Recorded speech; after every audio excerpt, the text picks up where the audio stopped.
this chapter just opens up so many doors. Like even when you're talking about the setting when Deku is on that final panel where Deku's just standing over this city, that setting looks completely different. So is he in a completely different city? Is he in America right now and fighting villains in America? Obviously it looks like he's fighting his he's fighting another villain that's out there. So it shows that he has probably been doing this for a little bit.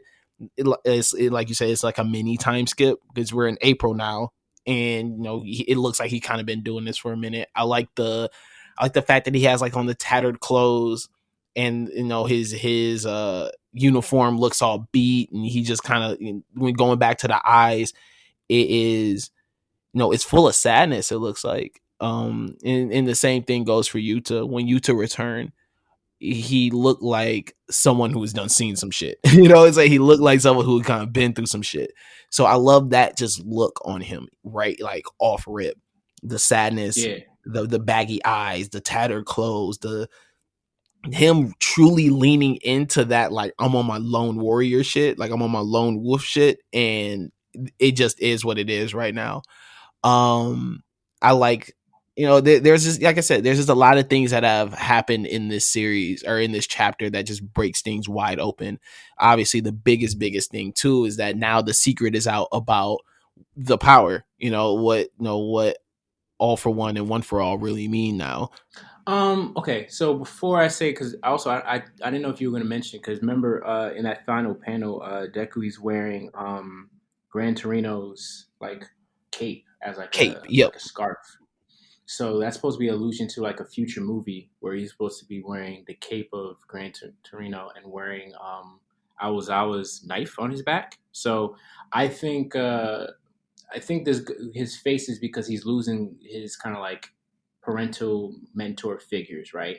And just even going into what you said of like that severity, I really think moving forward with this character of just people are dying. I feel like in the first, third of like when we were looking at My Hero and we think about the school festival and all these training and stuff, nobody died. People got beat up, people got locked up, people got put away for a long time, but you don't see death. It wasn't until we kind of like learned of the stakes of One for All and the vestiges, and like you just said, like I don't want to say everyone knows, because even they asked Endeavor, like, do you know anything about it? It's like, no, I know the heroes know. I don't think the people know. They know it exists. Yeah. So the heroes know. So now it's like, all right, cool. In their mind, it's like, yo, we got to protect this kid. And he's like, yeah, y'all can't protect me. We remember what happened during the war. Like, I had my tattered body to save you guys as much as possible. You guys are liabilities right now.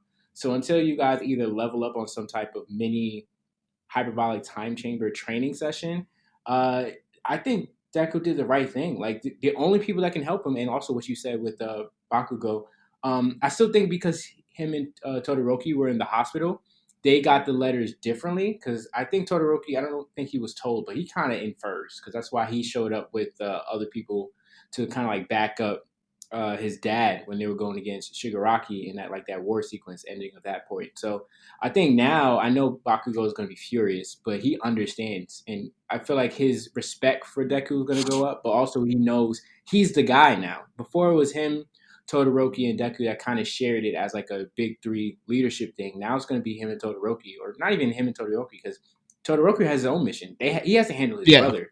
So now it's all on Bakugo. He has to lead everyone. So I think he's going to mature, similar to like Endeavor and how he carries himself as a leader. Before, he already had Todoroki and Deku to chill him out, but he's like, yo, I don't got these guys anymore. So everyone's going to look at me like, yo, you're the guy. You're the strongest person. You wanted to be the number one hero. You're the number one hero at the school. So lead us. And he's going to, I think, like you said, I expected him to leave and be like a vigilante. So it's kind of cool that we get a different type of story and not the one we expect. And I feel like that's what this author Hori is just amazing. Like I can never plan anything. I just read this and enjoy it because I don't know what to expect, but I enjoy this ride so much.